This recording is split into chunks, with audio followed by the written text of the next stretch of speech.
Drama की शुरुआत हमारी फीमेल लीड यून से होती है, जो कि अपने हाई स्कूल ईयर के सेकेंड ईयर में रीबॉर्न हो जाती है। फिर वो तुरंत ही पीछे मुड़कर हमारे मेल लीड शाओ को देखने लगती है और पिछली लाइफ की सारी चीज़ें याद कर रही होती है कि हाई स्कूल के सेकेंड ईयर में शाओ को फाइटिंग करने की वजह से स्कूल से निकाल दिया गया था, जिसके बाद फिर वो बहुत ही फेमस हैकर बन गया था। और उसके बाद उसकी जो डैड की कंपनी है वो बैंकरप्ट हुई थी और इसका इल्ज़ाम शाओ के ऊपर लगा था कि वही वो जीनियस हैकर है जिसने ये काम किया है। यून के डैड की कंपनी बैंकरप्ट होने के बाद उसके डैड तो इतना शॉक में चले गए थे कि वो बीमार हो गए थे। यही सारी चीज़ें वो याद कर रही होती है। तभी यहाँ पर शाओ अपनी क्लास छोड़कर यहाँ से चला जाता है। तो ये देखकर यून की फ्रेंड भी उसे कहने लगती है कि देखो फिर से क्लास ये स्किप करके जा रहे हैं। तभी यून भी यहाँ से उठकर जाने लगती है और अपनी फ्रेंड से कहती है कि टीचर को तुम संभाल लेना, उनसे कह देना मैं बीमार हो गई हूँ इसलिए मैंने छुट्टी ले ली। ऐसा बोलकर वो भागने लगती है। उसकी फ्रेंड पूछती है कि तुम कहाँ पर जा रही हो। यून बता देती है कि शाओ को ढूंढने के लिए। फिर इसके बाद यून यहाँ शाओ को फॉलो करने लगती है और वो सोच रही होती है कि वो पिछली लाइफ की चीज़ें वापस से रिटर्न नहीं होने देगी। फिर शाओ तो ऊपर से बैग अपना नीचे फेंक कर कूद कर जा रहा होता है, तो यून भी फिर अपना बैग फेंक देती है। पर यहाँ पर शाओ उसे देख लेता है तो वो जल्दी से उसे गिरने से बचा लेता है। वो उसे देखती ही शॉक होती है कि वो तो पकड़ी गई। तो वो कहने लगती है कि कितना बड़ा कोइंसिडेंस है। तो शाओ से पूछने लगता है कि आखिर तुम यहाँ पर क्या कर रही हो। तो फिर वो कहने लगती है कि देखो अगर तुम ऐसे क्लास स्किप करके जाओगे ना तो फिर तुम्हें स्कूल से निकाल दिया जाएगा। यहाँ पर शाओ फिर भी उसे इग्नोर करके जाने लगता है। तो वो उसे रोक रही होती है कि तुम नहीं जा सकते हो। तभी इतने में यहाँ पर लिया जाता है, जो कि यून के डैड के फ्रेंड का बेटा है।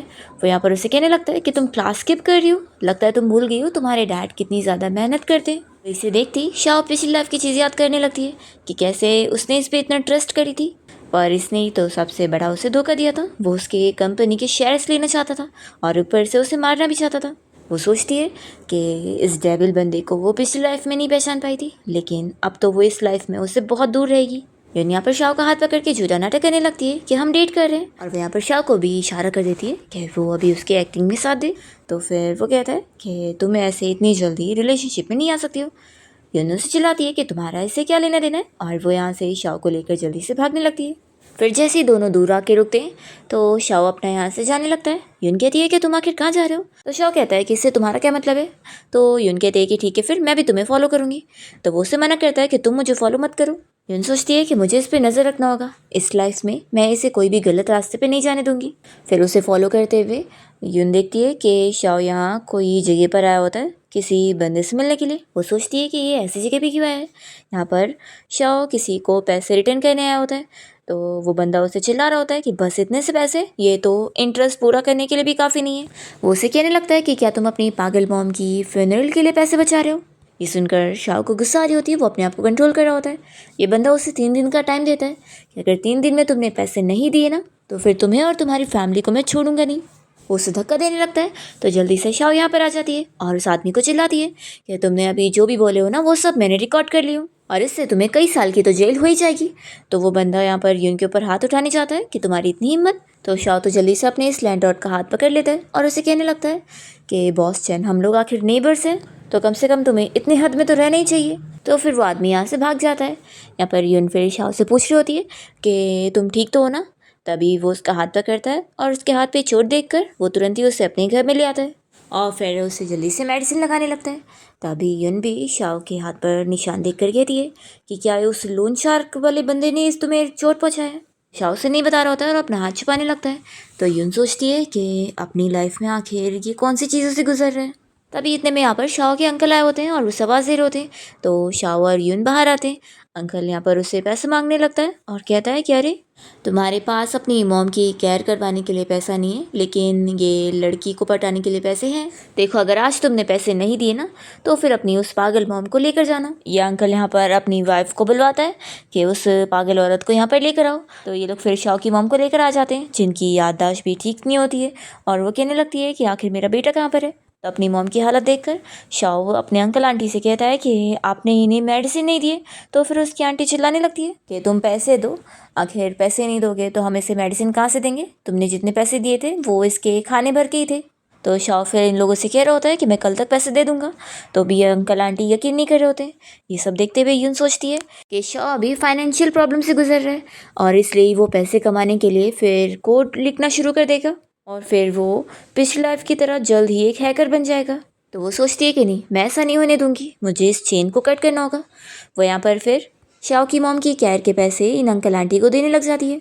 और मन में सोचती है कि अगर मैं थोड़ी सी पैसों की प्रॉब्लम उसकी सॉल्व कर दूंगी तो शाओ फिर पैसों के लिए ऐसे काम नहीं करेगा और मैं अपनी फैमिली को भी बचा सकूंगी। फिर यून का कार्ड लेकर ये अंकल आंटी तो बड़े खुश होने लगते हैं और शाओ से कहने लगते हैं कि तुमने तो बड़ी रिच लड़की फंसाए हो, इसके पास तो बहुत पैसा लगता है।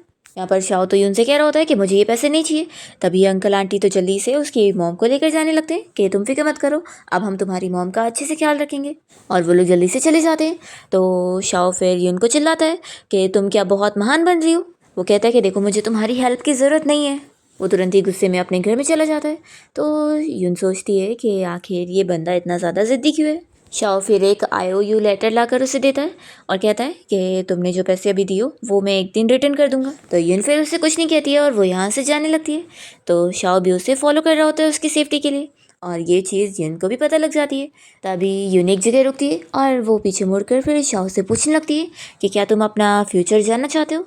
तो शाओ कहता है कि तुम्हारे कहने का क्या मतलब है। तभी इतने में यहाँ पर शाओ के डैड अपनी कार से बाहर निकलते हैं। तो उन्हें देखकर यून बहुत ही इमोशनल हो जाती है और जल्दी से जाकर उन्हें हक करके कहने लगती है कि डैड मैंने आपको बहुत मिस करी। तो उसके डैड कहते हैं कि तुम स्कूल जाने से पहले सुबह ही तो मुझसे मिली थी, तो आखिर ऐसा क्यों बोल रही हो।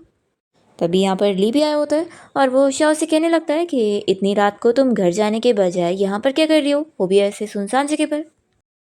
तो यून बताती है कि स्कूल लेट ख़त्म हुई थी तो मैं बस वॉक करते हुए आई रही थी घर और रास्ते में कुछ डॉग्स मेरे पीछे पड़ गए थे तो फिर मैं भागते हुए यहाँ पहुँच गई। तभी शाओ यून से कहता है कि अब तुम्हें पिक करने के लिए तुम्हारे पेरेंट्स आ गए तो मैं चलता हूँ। और वो जा रहा होता है तो यून उससे आवाज़ देकर कहती है कि अब हम लोग कल स्कूल में मिलते हैं। तो फिर यहाँ से शाओ तो चला जाता है। फिर जब यून के डैड कार में बैठ रहे होते हैं तभी ली यून से कहने लगता है कि तुम्हारा ये क्लासमेट बड़ा इंटरेस्टिंग है। तो यून कहती है कि हाँ तुमसे तो ज़्यादा इंटरेस्टिंग है। फिर कार से जाते हुए यून अपने डैड को छोड़ ही नहीं रही होती है और उन्हें हक करे जा रही होती है और कहने लगती है कि डैड कहीं आपके लीवर में पेन तो नहीं हो रहा है ना, नहीं तो हम कल ही चेकअप के लिए चलते हैं, ये ज़्यादा अच्छा रहेगा। तो उसके डैड कहने लगते हैं कि तुम्हें कल स्कूल भी जाना है। उनके कहती है कि डैड माना स्कूल जाना इंपॉर्टेंट है लेकिन आपकी हेल्थ उससे भी ज़्यादा इंपॉर्टेंट है। ठीक है अगर आपको कल नहीं चलना है तो कोई बात नहीं, हम लोग वीकेंड पर चलते हैं। तो उसके डैड मान जाते हैं कि ठीक है जैसा तुम बोलो। वैसे तुम इतनी ज़्यादा सेंसिबल हो गई हो, एक दिन में तुम्हारी पर्सनैलिटी पूरी चेंज ही हो गई। तो यून कहती है कि डैड हर किसी को जल्दी बड़े हो जाना चाहिए और अपने आसपास के लोगों को देखकर पहचान लेना चाहिए कि कौन उनका अच्छा चाहता है और कौन बुरा। और वो ली को मिरर में देखते हुए ये सब बोल रही होती है तो ली भी उसकी तरफ देखने लगता है और फिर वो उसके डैड से बात करता है कि उनका जो एक जगह का प्रोजेक्ट है वो उसकी फैमिली को करना है। तो ये सुनते के साथ ही यून फिर अपने डैड से कहने लगती है कि नहीं डैड, ये प्रोजेक्ट हम इसकी फैमिली को नहीं दे सकते। तो ली कहता है कि यून लगता है तुमने मुझे कुछ गलत समझ लियो। देखो हमारी फैमिली साथ मिलके काम करेगी तभी तो हम लोग और अपना बिजनेस बढ़ा पाएंगे। इनके डैड ली को समझाने लगते हैं कि बिजनेस रिलेटेड काम मैं तुम्हारे डैड से डिस्कस कर लूँगा, तो तुम यंगर जनरेशन को फिक्र करने की ज़रूरत नहीं है। तो ली मान जाता है कि ठीक है अंकल। फिर यून अपने डैड से कहने लगती है कि डैड देखना मैं बहुत ही अच्छे ग्रेड्स लाऊंगी और फिर मैं हुआ यूनिवर्सिटी से अच्छे से बिजनेस स्टडी करके आपकी कंपनी संभालने लग जाऊंगी। तो फिर उसके डैड उसे याद दिलाते हैं कि लेकिन तुम्हारे ग्रेड्स अभी इतने अच्छे हैं ही नहीं। तो यून कहती है कि डैड आप फिक्र मत करो, आज ही से मैं बहुत ज़्यादा मेहनत करके अच्छे से स्टडी करूँगी। तो उसके डैड खुश होते हैं कि ठीक है फिर अब मेरी बेटी तो सच में बड़ी हो गई है। वो खुश हो रहे होते हैं। तभी यहाँ पर यून फिर सोच रही होती है कि पिछली लाइफ में मैं बहुत ही फूलिश थी जो मैंने अपने फ्यूचर को इस ली के ऊपर छोड़ दी थी और इस पर इतना ट्रस्ट करी थी। अब इस लाइफ में मैं इसकी कोई भी चालाकी को कामयाब नहीं होने दूंगी। फिर नेक्स्ट डे यून क्लास में पढ़ाई करने की कोशिश करती है तो उसे तो बिल्कुल भी मैथ समझ नहीं आ रहा होता है और वो सोचती है कि मैं तो पहले भी पढ़ाई में अच्छी नहीं थी और अब इतना टाइम स्कूल से दूर रहने के बाद ये सारे मैथ्स के सम तो मैं भूल चुकी हूँ। वो सोचती है कि नहीं लेकिन मुझे अच्छे से स्टडी करना होगा ताकि फिर मैं डैड का बिजनेस संभालूंगी। तभी उसकी फ्रेंड उसे कहने लगती है कि तुम बड़ी मेहनत से पढ़ाई कर रही हो, आखिर तुम्हें किसने ट्रिगर किया। फिर टीचर जब पढ़ाते हुए सभी से पूछ रही होती है कि सभी को समझ आया कि नहीं और तभी वो शाओ को सोते हुए देख लेती है और कहने लगती है कि यहाँ पर सारे बच्चे ठीक से बैठे हैं पर एक बच्चा है जो सोने में लगा है। वो तुरंत ही उसे चौक फेंक कर मारती है और कहने लगती है कि जो मैंने बोर्ड पर सम दी उसे सॉल्व करो। तो एक लड़की फिर कहने लगती है कि टीचर इसका कोई फ़ायदा नहीं है, इसे आता ही क्या होगा, तो हमारा बस टाइम वेस्ट होगा। तो शाओ तो बस बोर्ड को देखते ही मैथ्स की प्रॉब्लम को सॉल्व करके उसका आंसर भी बताने लगता है। तो टीचर भी शॉक हो जाती है और बाकी स्टूडेंट्स भी। फिर टीचर उसकी तारीफ़ करती है कि हाँ उसने बिल्कुल सही जवाब दिया है, लेकिन वो उसे समझाती है कि अगली बार से वो क्लास में ऐसे सोए ना और ठीक एटीट्यूड से बैठे। फिर यहाँ पर यून की फ्रेंड भी शाओ की तारीफ़ें करने लगती है कि ये बंदा तो पूरा दिन सोता है फिर भी पढ़ाई में सबसे अच्छा है। तो यून फिर शाओ को देखते हुए सोच रही होती है कि आखिर वो आगे चल के नंबर 1 हैकर जो बनने वाला है, तो ये तो बस उसकी छोटा सा टैलेंट था। फिर यहाँ पर यून को एक अच्छा आइडिया आता है और वो सोचती है कि अब गॉड ने मुझे दोबारा चांस दिए जीने का, तो अब मैं इतने अच्छे जीनियस का फ़ायदा उठा सकती हूँ और इस तरीके से वो अपना कर्जा भी भर लेगा। ऐसा सोचते हुए वो शाओ को देख रही होती है, तो शाओ समझ नहीं पाता कि वो ऐसे उसे क्यों देख रही है। नेक्स्ट सीन में यून शाओ के घर के बाहर पहुँच जाती है और उसका डोर नॉक करते हुए उसे आवाज़ दे रही होती है।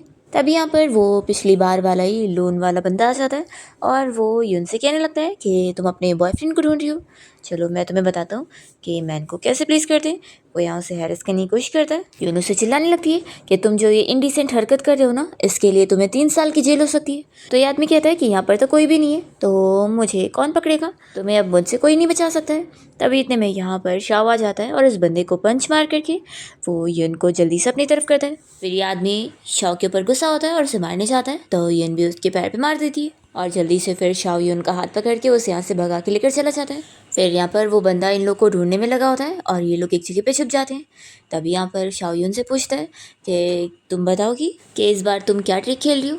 तो फिर वो उसका IOU वाला लेटर निकालती है और कहती है कि मैं तुमसे अपना कर्जा लेने आई हूँ। तो शाओ कहने लगता है कि बस मुझे कुछ दिन का टाइम दे दो, मैं तुम्हारे सारे पैसे जल्द से जल्द रिटर्न कर दूंगा। इन हंसने लगती है और इशारा करते हुए उसे कहती है कि अगर तुम अपना दिमाग का यूज़ करो ना तो तुम अपना कर्जा भर सकते हो। तो वो कहता है कि इसका क्या मतलब है। तो यून से कहती है कि अगर तुम मेरा ट्यूटर बनोगे ना और पढ़ाई में मेरी मदद करोगे तो मैं तुम्हें डबल मार्केट प्राइस दूंगी, तो क्या बोलते हो। वो उसे बताने लगती है कि मैं हुआ यूनिवर्सिटी में पढ़ना चाहती हूँ और बिजनेस स्टडीज़ करना चाहती हूँ, लेकिन तुम मेरे ग्रेड्स तो जानती हो। तो शौ कहने लगता है कि तुम्हारा आइडिया तो बड़ा बोल्ड है। तो वो बताने लगती है कि मुझे कैसे भी करके बहुत अच्छे से पढ़ाई करना है और अपनी किस्मत चेंज करना है, इसलिए प्लीज़ तुम मेरे ट्यूटर बन जाओ, मेरे लिए तुम्हारी हेल्प बहुत ही इंपॉर्टेंट है। शाह कहता है कि ठीक है, मैं इस बारे में तुम्हें सोच के बताऊंगा। तो यून कहती है कि फिर मुझे तुम्हारे जवाब का इंतज़ार रहेगा। तब यहाँ पर शाह अपना हाथ देख रहा होता है, जब भी यूनुस का हाथ पकड़ के चल रही थी, तो और वो इस बारे में सोचकर स्माइल करने लगता है। नेक्स्ट डे क्लास में जब शाह सो रहा होता है तभी एक स्टूडेंट यहाँ पर आकर उसे आवाज़ देने लगता है कि टीचर ने उसे ऑफिस रूम में बुलाए हुए। फिर जैसे यहाँ से शाओ चला जाता है तो क्लास की लड़कियाँ यहाँ पर उसके बारे में बातें कहने लगती है। शाओ को अरेस्ट करने के लिए पुलिस भी आई है, असल में उसने शायद किसी को चोट पहुँचाया है इस वजह से। तो दूसरी लड़की कहती है कि फिर तो पक्का इसे अब स्कूल से निकाल दिया जाएगा। यून जैसी ये सुनती है तो वो शाओ की फिक्र करते हुए जल्दी से यहाँ ऑफिस रूम के बाहर खड़े होकर देखने लगती है। यहाँ पर ये लोन शार्क वाला बंदा पुलिस ऑफिसर को शाओ की कंप्लेन कर रहा होता है कि ऑफिसर मैं सच कह रहा हूँ, इस बंदे ने मुझे यहाँ सर पे मारा है, आप तो चोट देख ही रहे हैं। तो यहाँ पर पुलिस ऑफिसर फिर इस बारे में शाओ से पूछने लगते हैं कि उसने इस बंदे को चोट क्यों पहुँचाया, ये बहुत ज़्यादा गलत बात है, आखिर इसका क्या रीज़न था। यहाँ पे टीचर भी फिर शाओ को जवाब देने बोल रही होती है कि ये इतना सीरियस मैटर है। तो शाओ कहने लगता है कि ये बंदा ये डिज़र्व करता है। तभी जल्दी से यहाँ पर यून शाओ की हेल्प करने पहुँचती है और ऑफिसर और टीचर को इस बारे में बताने लगती है कि असल में शाओ ने इसे इसलिए मारा क्योंकि वो मुझे बचा रहा था, इस बंदे ने मुझे हैरेस करने की कोशिश किया था। वो तो अच्छा हुआ टाइम पर शाओ वहाँ पर आ गया था तो मेरी जान बच पाई है। तो ये आदमी चिल्लाने लगता है कि ये लड़की मेरे पर झूठा इल्ज़ाम लगा रही है, आप इसके ऊपर बिलीव मत करो। तो यून फिर इस आदमी की वो रिकॉर्डिंग सुना देती है जिसमें वो उसे क्या क्या कह रहा था। अब ये सब सुनने के बाद तो पुलिस ऑफिसर इस बंदे को अरेस्ट करके लेके जाते हैं और फिर शाओ तो बहुत ज़्यादा खुश हो जाती है। फिर जब ये लोग यहाँ टीचर के ऑफिस से वापस आ रहे होते हैं तो यून शाओ से कह रही होती है कि आखिर तुमने उन्हें डायरेक्टली सारा सच क्यों नहीं बताया, वो तो तुम पर ही इल्ज़ाम डाले दे रहे थे। तो फिर शाओ बताने लगता है कि मैं नहीं चाहता था कि सारे लोग तुम्हारे बारे में बातें करें। यून ये सुनते ही सोचती है कि मैंने इसे जितना बुरा समझी हूँ ये लगता है वैसा है नहीं। फिर यूनुस के सामने आती है और कहने लगती है कि मैं भी नहीं चाहती हूँ कि लोग तुम्हें मिसअंडरस्टूड करें। तो वो कहता है कि थैंक यू। यूनुस से समझाने लगती है कि अगली बार तुम ऐसी कोई भी खतरनाक चीज़ें नहीं करोगे, और हाँ मैं अभी भी तुम्हारे जवाब का इंतज़ार कर रही हूँ कि तुम मुझे कैसे पे बैक करने वाले हो। तो शाओ मान जाता है कि ठीक है, मैं तुम्हारा ट्यूटर बनने को तैयार हूँ। तो यून बस उसे देखी जा रही होती है तो शाओ फिर स्माइल करने लगता है। ये देखकर वो खुश हो जाती है और कहती है कि मैं पहली बार तुम्हें स्माइल करते देख रही हूँ। तभी शाओ तो इतना शर्मा जाता है तो वो तुरंत यहाँ से चला जाता है और यून खुश हो रही होती है कि अब मैं फाइनली अपना प्लान स्टार्ट करूँगी। फिर नेक्स्ट डे क्लास में शाओ यून को एक टेस्ट देता है सॉल्व करने के लिए। तो वो टेस्ट जल्दी से कंप्लीट करके उसे दे देती है। तो फिर वो उसे चेक करने के बाद उसे समझाता है कि उसने कहाँ गलती करी है। तो फिर वो तुरंत ही उसे वापस से सही करने लगती है। और यहाँ पर वो देखती है कि शाओ मिल्क शेक पी रहा होता है, जिसे देखकर वो पुरानी चीज़ याद करने लगती है। और हमें फ्लैशबैक में दिखाते हैं कि एक बार कैसे यून जब क्लास में सो रही थी तभी शाओ उसके बाजू में ही बैठा था। और वो जब अपनी सारी बुक्स वगैरह रखता है और अपना बनाना शेक रखता है तो यून उसे गलती से पी लेती है। और ये बस वो देखता रह जाता है। जैसे यून यहाँ से जाती है तो वो रिटर्न वापस आती है और कहती है कि सॉरी, मैंने गलती से तुम्हारा वाला पी ली। असल में मेरे पास भी बनाना शेक है, मुझे भी यही पसंद है, मुझे पता नहीं था कि ये तुम्हारा होगा।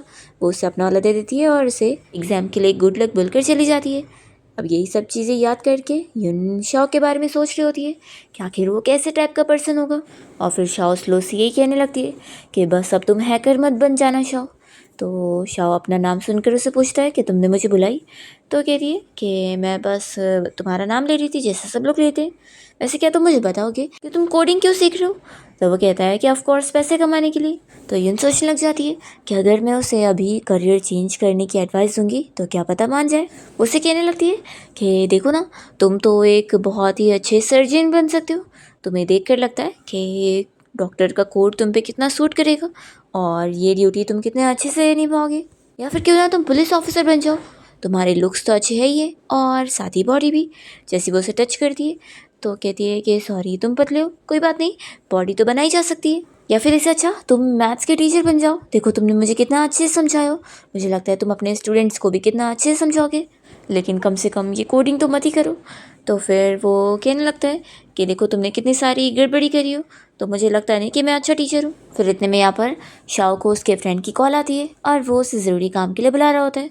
तो कॉल कट करने के बाद यहाँ पर शाओ यून से कहता है कि मुझे अभी कुछ काम है तो मैं चलता हूँ।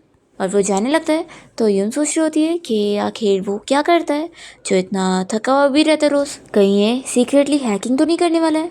यही सोच कर ही यून शाओ को फॉलो कर रही होती है और सोच रही होती है कि वैसे देखकर लगता नहीं है कि ये पहले से बुरा रहा होगा, तो लगता है पिछली लाइफ में गलती से इसने बुरा रास्ता चुन लिया होगा इसलिए ये बुरा बन गया था। फिर वो देखती नहीं है और से टकरा जाती है और कहती है कि सॉरी।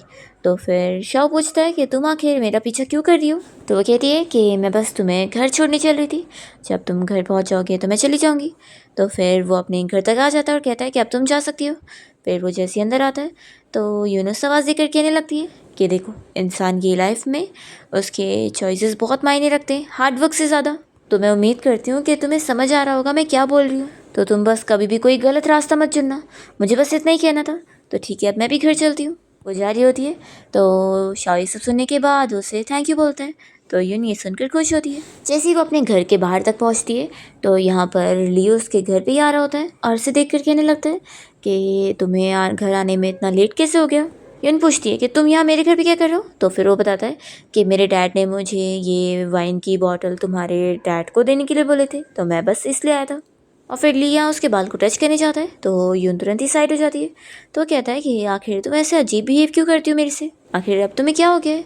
तो यून मन में सोच रही होती है कि मुझे अभी इससे डरने की ज़रूरत नहीं है, अभी तो बस ये नॉर्मल लड़का है जो कि बस मेरा नेबर है और कुछ नहीं। यून कहते हैं कि ठीक है, फिर बॉटल डिलीवर करके तुम यहाँ से जा सकते हो।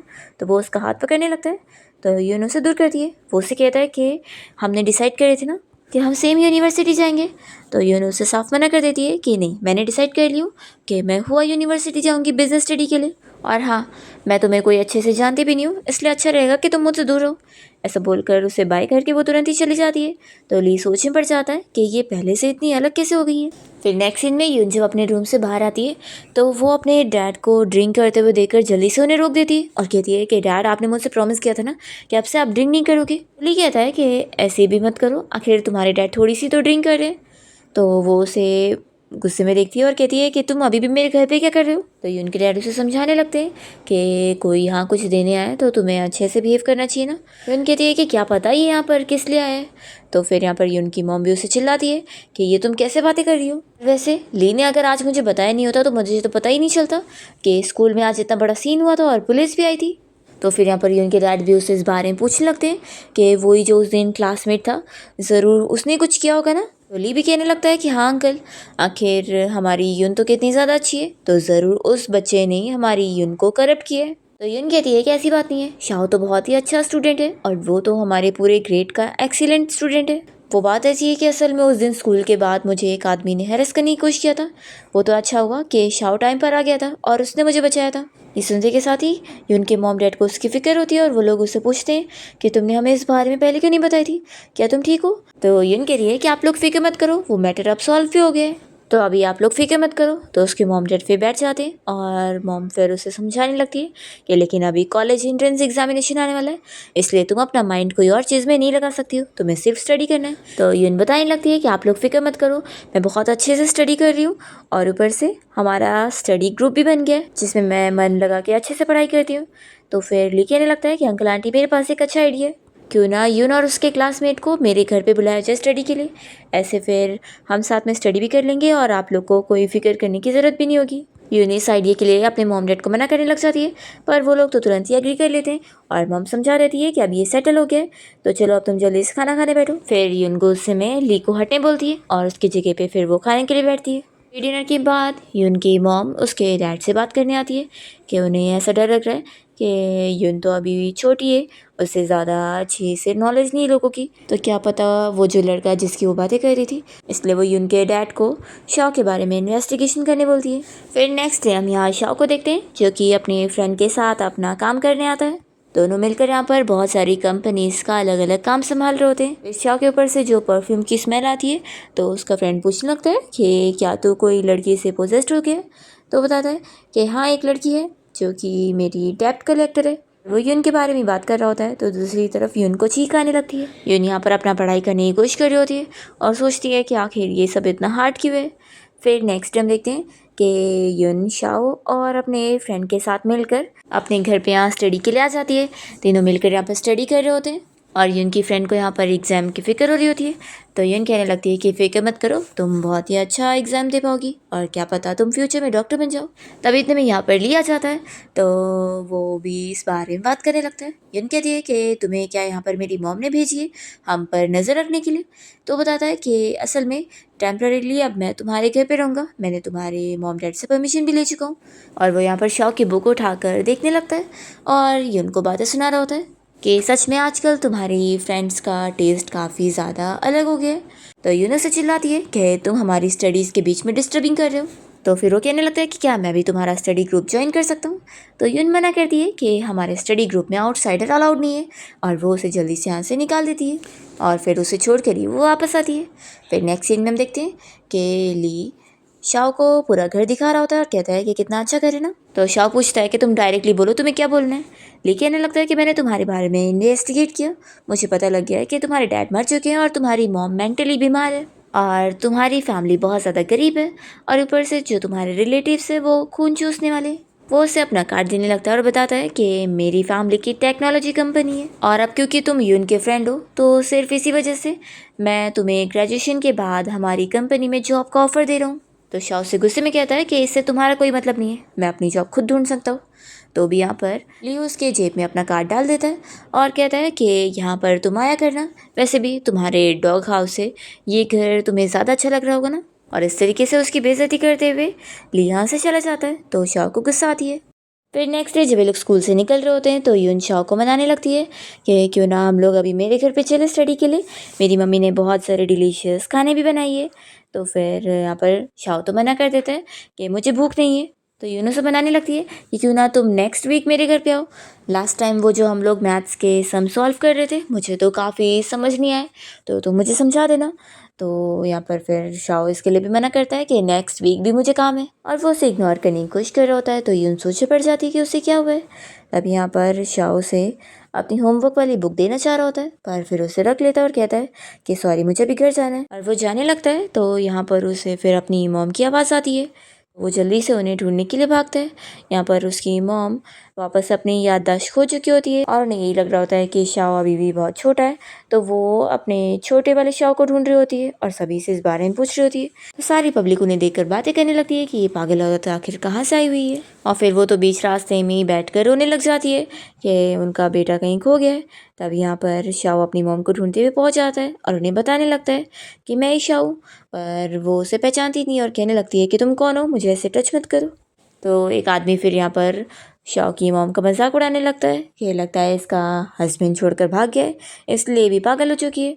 तो यहाँ पर ये सुनकर शाओ को बहुत गुस्सा आती है और वो उस बंदे को चिल्लाता है कि आखिर तुमने ऐसा बोला भी कैसे, निकलो यहाँ से। और वो सारे खड़े हुए लोगों को भी बोल देता है कि वो लोग देख क्या रहे हैं। अभी इतने में यून भी शाओ की मॉम के पास आ जाती है और उनसे कहने लगती है कि आंटी आपको क्या हुआ है। और वो उनके पैर पे चोट देखकर फिर शाओ से कहने लगती है कि अभी तुम्हारी मॉम को घर लेके जाना सबसे सही रहेगा उनकी चोट पर मेडिसिन लगाने के लिए। तो दोनों फिर यहाँ शाओ की मॉम को लेकर घर आ जाते हैं। फिर उन्हें घर लाने के बाद शाओ जल्दी से उनके पैर पे अच्छे से बैंडेज कर देता है। वो तो अभी भी उससे पहचान नहीं रही होती है। तो शाओ फिर अपने डैड के नाम पर बिहेव करने लगता है और कहता है कि देखो मैं आ गया हूँ। तो उसकी मॉम फिर थोड़ा शांत हो जाती है और वो अच्छे से लेटने को मान जाती है कि तुम कहीं जाना मत। फिर अपनी मॉम को सुलाकर शाओ यहीं पर रो रहा होता है।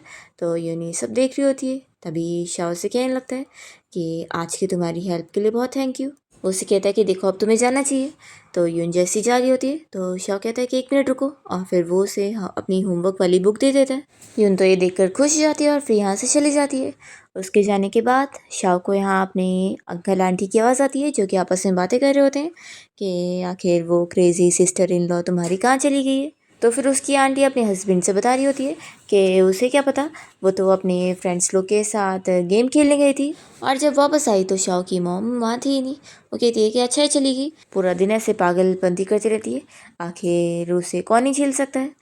तो फिर अंकल कह रहा होता है कि अगर हम उसकी मेडिसिन में पैसे लगाते तो हमारे कितने पैसे वेस्ट हो जाते। और वो लोग आपस में बातें कर रहे होते हैं कि शाओन का मनी ट्री है, जब चाहे वो लोग उससे उसकी मॉम के नाम पर पैसे ले सकते हैं। ये सब सुनने के बाद शाओ बहुत ज़्यादा गुस्सा हो जाता है और अपने अंकल आंटी के सामने पहुंच जाता है उन्हें चिल्लाने के लिए। और उनसे कहता है कि आखिर आप लोगों ने मेरी मॉम की मेडिसिन क्यों रोक दी है, आप लोगों ने आखिर मुझसे झूठ क्यों बोले। तो उसकी आंटी तो तुरंत ही नाटक करने लगती है कि तुम क्या बकवास कर रहे हो, हमने ऐसा कुछ भी नहीं बोले। तो वो कहने लगता है कि मैं आप लोगों को हर महीने पैसे देते रहता हूँ, फिर भी आप लोग मेरी मॉम को इस तरीके से बुली क्यों कर रहे हैं। तो यहाँ पर उसकी आंटी अपने हस्बैंड को आगे करती है, जो कि यहाँ पर शाओ से कहने लगते हैं कि तुम्हारी आंटी ने आखिर इतनी मुश्किलों से तुम्हें पाल कर बड़ा करी है, तो तुम उनसे ऐसे बात करोगे।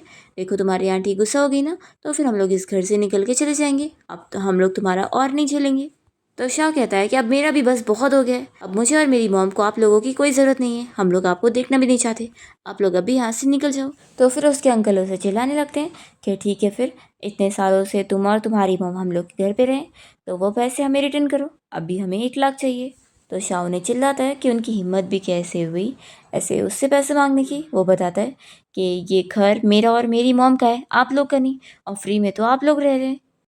वो उन्हें यहाँ पर चिल्ला देता है कि अब तक उन लोगों ने बहुत उसका और उसकी मॉम का यूज़ कर लिया, लेकिन अब और नहीं। और फिर शाओ यहाँ से वापस अपनी मॉम को देखने आता है तो उसकी मॉम उसे कहने लगती है कि वो यहाँ पर और नहीं रहना चाहती है। तो शाओ कहता है कि मॉम आप फिक्र मत करो, बस मेरा कॉलेज एंट्रेंस एग्जामिनेशन हो जाएगा तो हम लोग यहाँ से चले जाएंगे। तो उसकी मॉम उसकी बात मान रही होती है। फिर नेक्स्ट डे यून यहाँ शाओ के घर पे उसे मिलने आती है तो पूछता है कि कुछ काम है। तो यून कहने लगती है कि तुम आज स्कूल नहीं आए थे।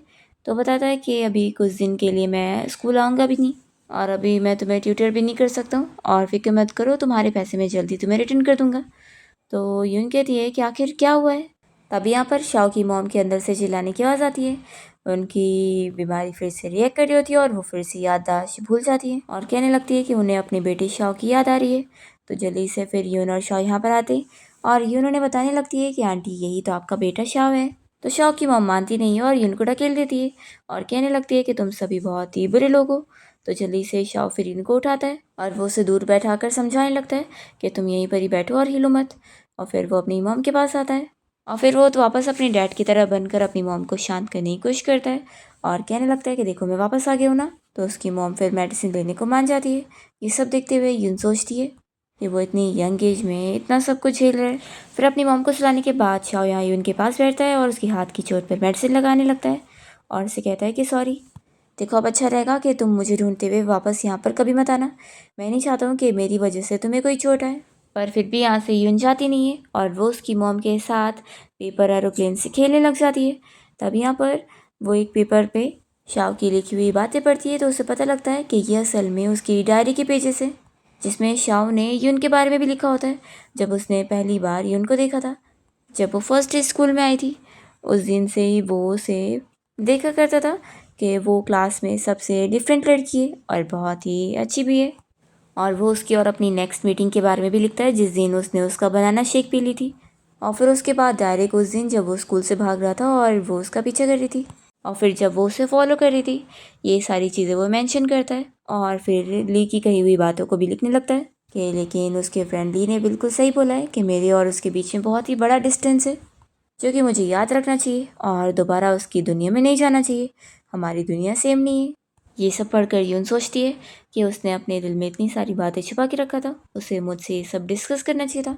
तभी इतने में जैसे ही शाओ आता है तो वो यून को अपना ये लेटर पढ़ते हुए देख लेता है और जल्दी से उससे ले लेता है और कहता है कि तुमने ऑलरेडी सब पढ़ चुकी होंगी ना, तो ठीक है, मैं तुम्हें बता दूँ कि अच्छा रहेगा कि अब तुम मुझसे दूर रहो। और तुम तो मेरी फैमिली की हालत देख ही रही हो, मेरे डैड नहीं और मेरी मॉम इतनी ज़्यादा बीमार है और मेरी फैमिली कंडीशन बहुत ज़्यादा ख़राब है, तो इस वजह से तुम्हारी फैमिली और मेरी फैमिली में बहुत ही बड़ा गैप है। इसलिए अच्छा रहेगा दोबारा तुम यहाँ पर मुझे ढूंढने के लिए कभी मत आना।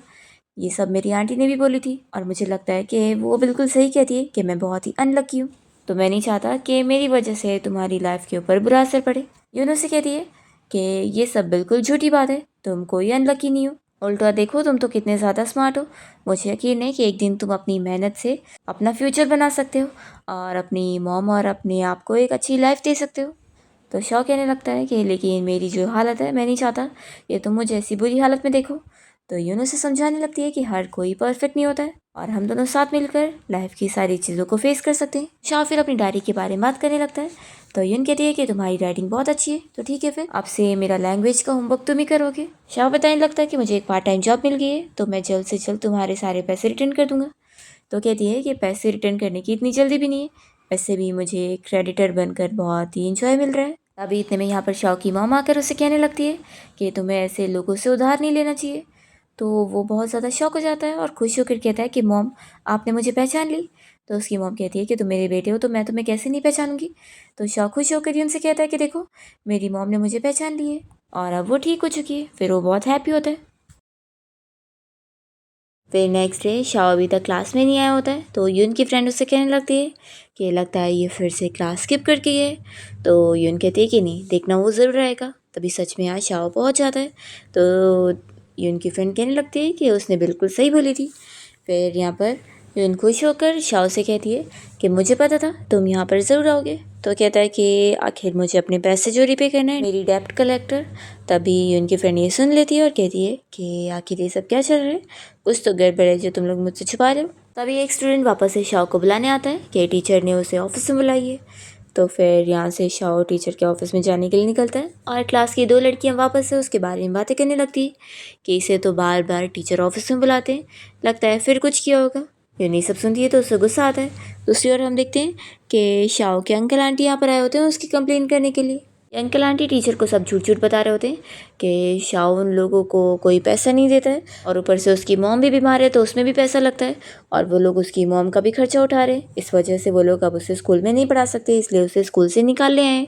जैसे ही शाओ यहाँ पर आता है तो अपने अंकल आंटी को देखकर शॉक हो जाता है और कहता है कि आप लोग यहाँ पर। तो फिर आंटी तुरंत ही नाटक करते हुए कह रही है कि हम लोग तुम्हें स्कूल से लेने के लिए आए, देखो अब तुम्हारी बुक्स भी हम अफोर्ड नहीं कर सकते तो हमारे साथ चलो। तो वो चिल्लाता है कि अब मेरा आप लोगों के साथ कोई भी रिलेशनशिप नहीं है। फिर अंकल भी शाह को चिल्ला रहा होता है। तभी यहाँ टीचर इन लोग को शांत होने बोलती है और वो शाह से पूछती है कि क्या तुम नहीं पढ़ना चाहते हो। तो वो कहता है कि नहीं टीचर, मैं पढ़ना चाहता हूँ। जल्दी से फिर उसकी आंटी यहाँ टीचर को बता रही होती है कि इसकी मॉम पागल है और इसकी मॉम की बीमारी फैलने वाली है, तो क्या पता इसे भी अपनी मॉम की बीमारी मिली हो, फिर तो ये पूरे स्कूल में फैला देगा।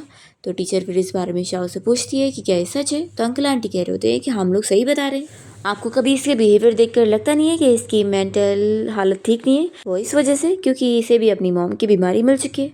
तभी यहाँ पर यून पहुँच जाती है और वो चिल्लाने लगती है कि आप लोग बकवास कर रहे हैं। वो टीचर से बताती है कि आप इनकी बातों में मत आओ।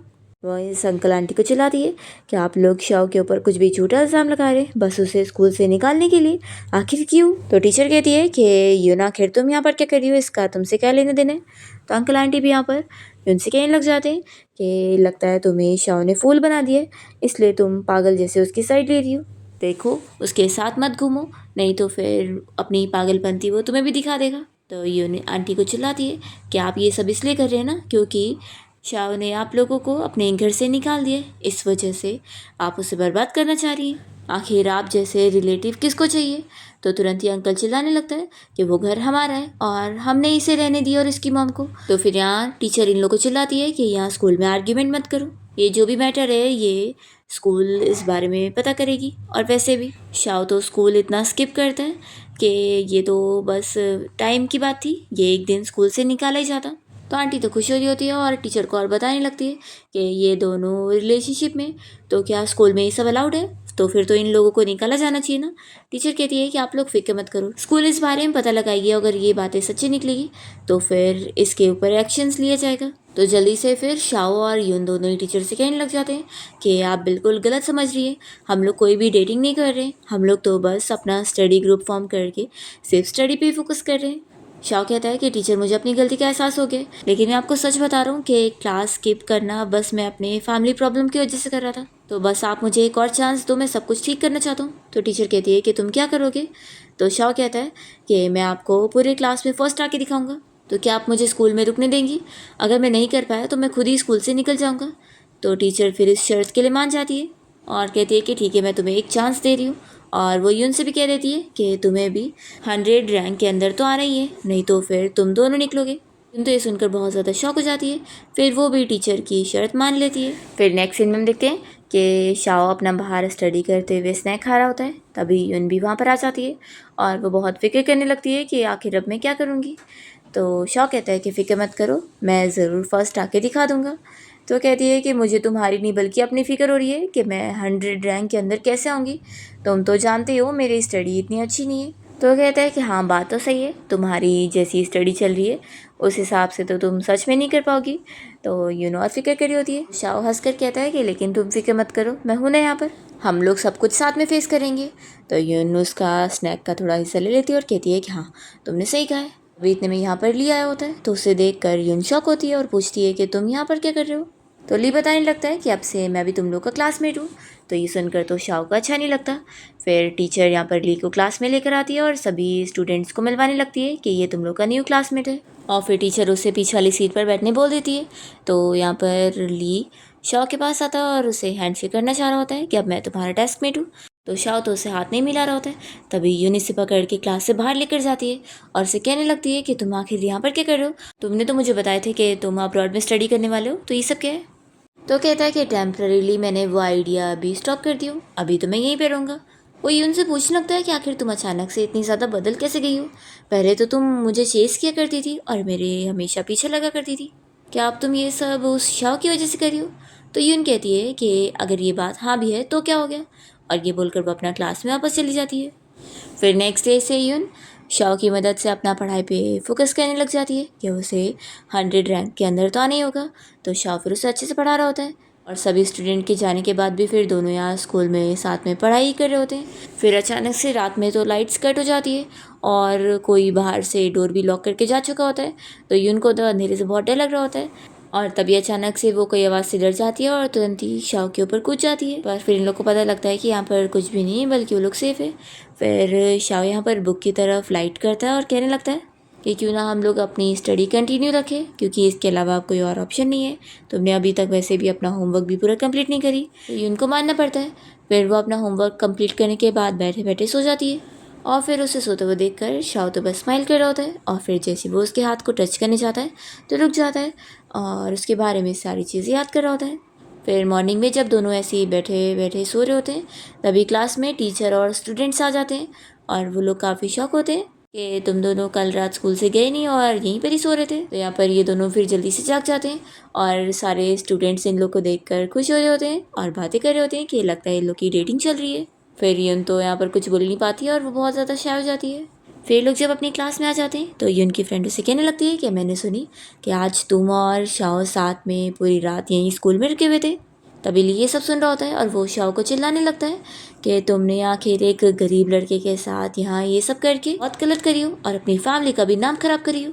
तो यून के बारे में ऐसा सुनकर शाओ को गुस्सा आता है और वो ली को चिल्लाता है कि तुम अपनी ज़बान संभाल कर बोलो।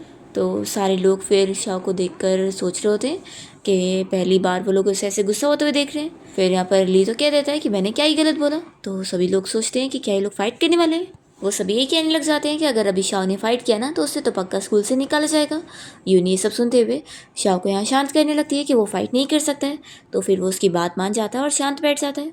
फिर नेक्स्ट सीन में हम देखते हैं कि शाओ को एक्स्ट्रा काम मिला होता है, तो वो अपने न्यू क्लाइंट से मिलने के लिए जाता है उसकी कंपनी में, जहाँ पर उसे सुनने मिलता है कि ये क्लाइंट उसे 5 गुना ज़्यादा पैसे ऑफर कर रहा है। जब वो उसके ऑफिस में पहुँचता है तो देखता है कि ये कोई और नहीं बल्कि ली है, उसने उसे काम का ऑफर के लिए यहाँ पे बुलाया है। शाओ को ऐसे शौक होता हुआ देखकर ली कहता है कि मुझे पता है कि तुम मुझे देखकर सरप्राइज हो रहे होंगे, लेकिन फिक्र मत करो, मैं ऐसे टाइप का पर्सन नहीं हूँ जो तुम्हारे खिलाफ ग्रजेस होल्ड करूँगा, क्योंकि मुझे पता है कि तुम इस हैकर वर्ल्ड में बहुत ज़्यादा जाने माने हो और तुम ये काम अच्छे से कर लोगे जो मैं तुम्हें देने वाला हूँ। वो अपने उसे काम के रिलेटेड चीज़ें समझा रहा होता है, जो कि कोई इलीगल काम वो उसे करने का बता रहा होता है, और इस काम के वो बहुत ही उसे अच्छे खासे पैसे भी दे रहा होता है। वो उसे कहता है कि देखो, तुम्हें अभी पैसों की ज़रूरत है तुम्हारी मॉम का ट्रीटमेंट करवाने के लिए, और इतने पैसों से उनका ट्रीटमेंट भी हो जाएगा और तुम आराम से फिर अपनी लाइफ स्पेंड कर सकते हो, तुम्हारे पास पैसों की कमी नहीं होगी। बस मेरी शर्त ये है कि मैं तुम्हें ये काम तो करने को दे रहा हूँ, लेकिन बदले में तुम्हें यून से दूर रहना होगा। फिर सीन कट होता है और हम देखते हैं कि स्कूल में रिजल्ट वाला दिन आ जाता है और सारे स्टूडेंट फिर यहाँ बोर्ड्स पर अपना मार्क्स चेक करते हैं। अभी यून आकर जल्दी से फिर मार्क्स चेक करने लगती है और देखती है कि यहाँ पर शाओ तो फर्स्ट आया हुआ है और उसका भी नाम 100 की लिस्ट में आ गया है। तो वो ये देखकर खुश होती है। जैसे ही वो पीछे मुड़ती है तो शाओ को फिर वो बताने चाहती है। वो तो उसे कॉन्ग्रेचुलेट करने लगता है और यून भी उसे कॉन्ग्रेचुलेट करती है कि अब वो दोनों ही स्कूल से नहीं निकाले जाएंगे। फिर दोनों ही खुश होकर यहाँ पर हाथ मिलाते हैं और साथ में वॉक करते हुए बातें कर रहे होते हैं। यून तो सारा क्रेडिट शाओ को दे रही होती है कि सब तुम्हारी वजह से हुआ है, तुम्हारा बहुत थैंक्स। वो कहने लगती है कि अभी हम लोग साथ मिलकर और आगे बढ़ेंगे और अभी तो हमें हुआ यूनिवर्सिटी में एडमिशन भी लेना है। तो शाओ कहता है कि मैंने तुम्हें ट्यूटर करके अपना सारा कर्जा भर चुका हूँ, तो अब आज से मैं कोई तुम्हारा ट्यूटर नहीं हूँ, और वैसे अब मैं अपनी मॉम के ट्रीटमेंट के लिए उन्हें लेकर जाना चाहता हूँ। कहती है कि ये तो बहुत अच्छी बात है, अब आंटी ठीक हो जाएंगी। वो पूछती है कि लेकिन आखिर ट्रीटमेंट के तुम्हारे पास पैसे कहाँ से आए। तो शाओ बताने लगता है कि मैंने एक पार्ट टाइम जॉब ढूंढ लिया हूँ और मेरी इनकम बहुत अच्छी है। और फिर यहाँ से शाओ तो अपना चला जाता है। तभी यून के पास उसकी फ्रेंड आती है और दोनों साथ मिलकर बातें करते हुए जा रहे होते हैं। तभी यहाँ पर ग्रुप में से एक लड़की जाते हुए यून को जानबूझ के गिरा देती है। यून फ्रेंड जब उस लड़की को चिल्लाने लगती है तो वो अपनी गलती मान ही नहीं रही होती है और यहाँ यून के पैर में चोट लग गई होती है। तो जल्दी से ली उसके पास आता है और वो तुरंत ही फिर उसे उठा के डॉक्टर के ऑफिस में लेकर जाता है। यून को जब यहाँ बैंडेज लग रहा होता है तो वो दर्द के मारे बहुत चिल्ला रही होती है। तो उसकी फ्रेंड कहने लगती है कि बस बस अब इतना भी ज़्यादा मत चिल्लाओ। तो यून कहती है कि तुम मुझ पर थोड़ा सा तो तरस खाओ, फ्यूचर में तुम डॉक्टर बनने वाली हो।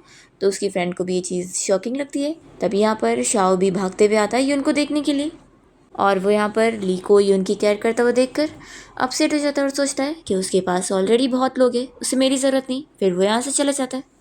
फिर हम देखते हैं कि शाओ यहाँ यून से मिलने डॉक्टर ऑफिस में आता है जब वो बेहोश सोई हुई होती है। तो वो भी बस यहीं पर बैठ जाता है और अपने आप से ही उससे बातें कर रहा होता है और कहने लगता है कि सॉरी, मैं शायद तुम्हें बहुत ही लेट देखने आया हूँ। वो कहने लगता है कि मुझे भी नहीं पता कि आखिर मुझे हुआ क्या है, तुम अचानक से ही हाई स्कूल के सेकेंड ईयर में मुझ में इतनी इंटरेस्टेड हो गई और मैं बहुत ज़्यादा खुश हो गया था।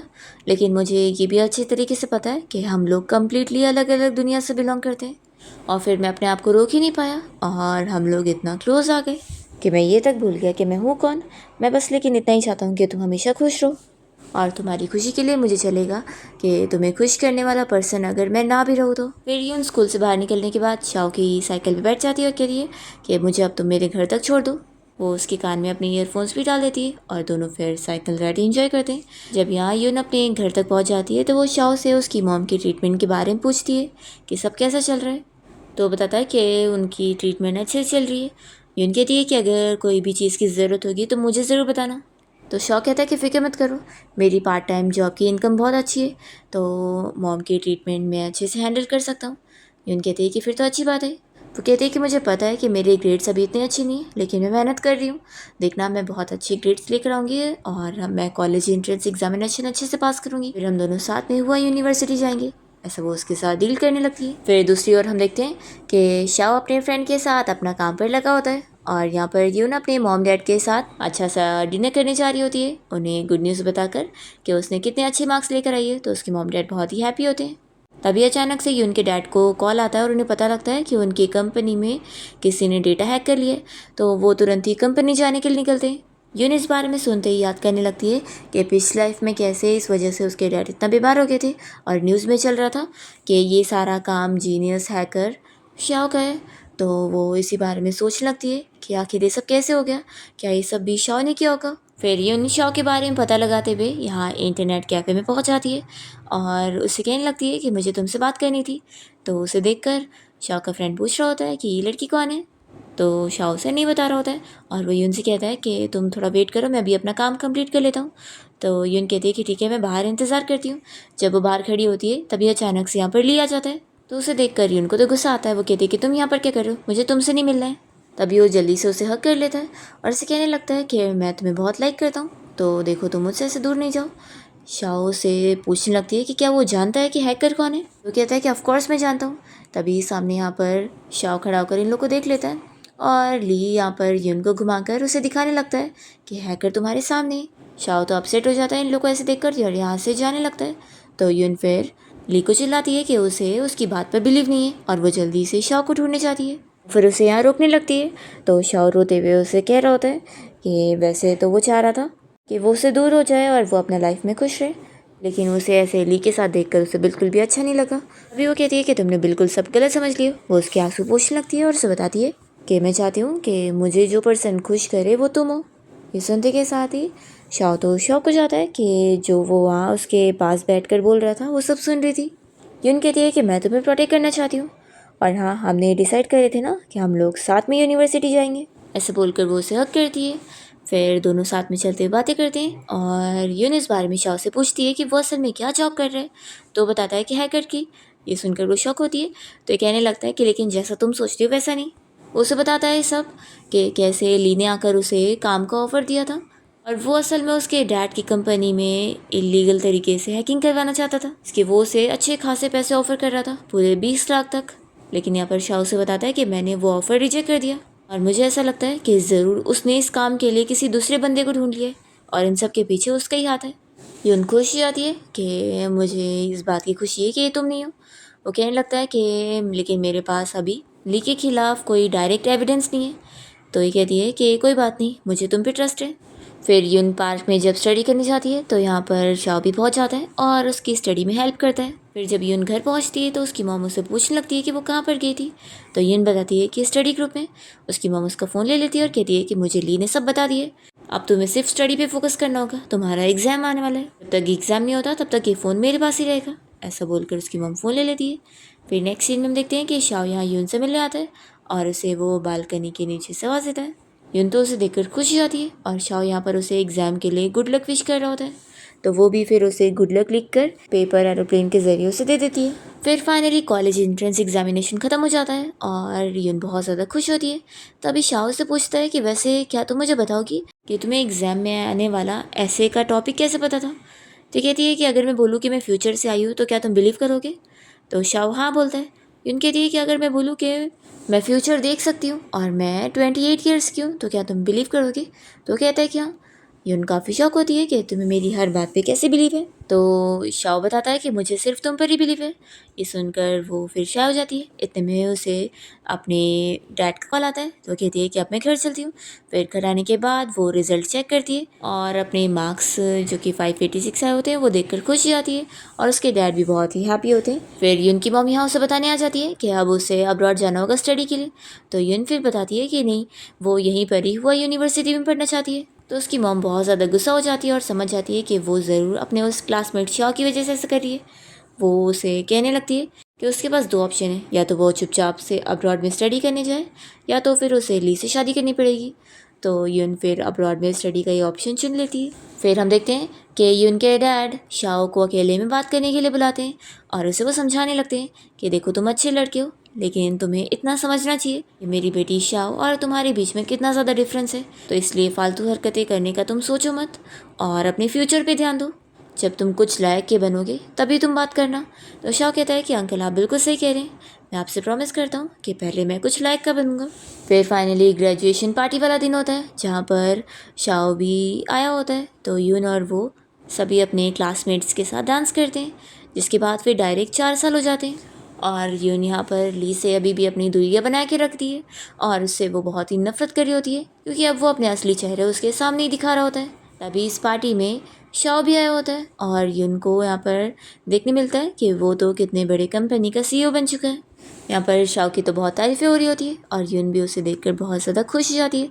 फिर जब शाओ अपने बिजनेस पार्टनर से वगैरह बातें कर रहा होता है, तभी ली यहाँ पर यून को धमकाने में लगा होता है, तो वो उसकी बात तो नहीं सुन रही होती है। इतने में यहाँ पर शाओ आ जाता है और वो ली को दूर करते हुए यून का हाथ पकड़ते हुए उसे लेकर जाता है। और फिर बाहर आने के बाद यहाँ पर शाओ उसे बता रहा होता है कि उसने उसे इन 4 सालों में कितना मिस किया है। उसे बता देता है कि उसने उसके डैड से प्रॉमिस किया था और अब वो अपने आप को इस काबिल बना चुका है कि वो उसे फॉलो कर सकता है और उसे सपोर्ट कर सकता है।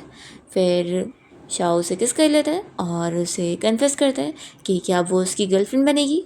यून भी उसे हाँ बोल देती है। नेक्स्ट डे हम देखते हैं कि दोनों फिर अपने हाई स्कूल गए होते हैं और यहाँ पर काफ़ी अच्छा टाइम स्पेंड करते हैं। नेक्स्ट डे यून शाओ को लेकर अपने घर पे आई होती है और यहाँ पर वो उसके मॉम डैड से मिलने के लिए बहुत नर्वस हो रहा होता है, तो यून उससे तैयार करने लगती है कि तुम ये कर सकते हो। फिर यहाँ पर शाओ यून के मॉम डैड से बातें करता है कि वो यून के लिए कितना सिंसियर है। यहाँ पर वो दोनों को एक कॉन्ट्रैक्ट पकड़ाता है और दिखाता है कि कैसे वो अपने सारे कंपनी के शेयर्स जो है वो ऑलरेडी यून के नाम पे कर चुका है और उसकी जो भी प्रॉपर्टी वगैरह है वो सब वो यून को ही देने वाला है। ये सब वो सिंसियरिटी के लिए उन्हें दिखा रहा होता है कि वो उनकी बेटी का हमेशा ख्याल रखेगा। तो शाओ के मॉम डैड तो ऑलरेडी मान चुके होते हैं कि इतने सालों में वो उसने अपनी सिंसियरिटी उसके लिए ऑलरेडी दिखा चुका है। वो लोग उसे और शाओ को हमेशा खुश रहने के लिए ब्लेसिंग्स देते हैं। पर फिर अचानक से यहाँ पर यून के डैड को कॉल आती है और उन्हें पता लगता है कि उनकी कंपनी की सिचुएशन इतनी ख़राब हो गई है कि वो लोग बैंकरप्ट होने वाले। इस सदमे में तो यहाँ पर यून के डैड बीमार हो जाते हैं और फिर वो हॉस्पिटल में होते हैं। यून को एक चीज़ बहुत शॉकिंग लगती है कि जो पिछली लाइफ की चीज़ें थी वो रिपीट कैसे हो रही है। फिर लोग पता लगा लेते हैं कि ली ने असल में ये सब हैकिंग करवाया है। वो तो यहाँ पर यून को धमकी दे रहा होता है कि अगर वो उससे शादी करेगी तो ही वो उसके डैड की कंपनी की हेल्प करने को तैयार होगा। तो उसे चिल्ला देती है कि ऐसा कभी नहीं हो सकता और यहाँ पर फिर शाओ इस चीज़ को हेल्प करने में मदद करता है और उसके डैड की जो हैकिंग वाली कंपनी की प्रॉब्लम रहती है उसे ठीक कर देता है। इस बात से ली को बहुत ज़्यादा गुस्सा आ जाती है कि ने सब कैसे ठीक कर दिया। तो फिर वो उसे यहाँ किडनैप कर लेता है और यून को धमकी देता है कि अब वो उसे भी मारेगा और इसे भी। पर यून टाइम पर यहाँ पुलिस को बुला चुकी होती है और वो लोग फिर यहाँ पर ली को अरेस्ट करके लेकर जाते हैं। इस तरीके से यून और शाओ सेफली बच जाते हैं और फिर फाइनली यून और शाओ की ग्रैंड वेडिंग हो रही होती है और यहाँ पर यून के मॉम डैड और शाओ की मॉम ये सभी बहुत ज़्यादा हैप्पी होते हैं। फिर जब वेडिंग सेरेमनी में इन दोनों की किस करने की बारी आती है तो यून तो यहाँ पर शाओ को रोक देती है और कहती है कि इस बार बारी मेरी है और फिर वो उसे किस करती है। इसी के साथ इस ड्रामा की हैप्पी एंडिंग हो जाती है।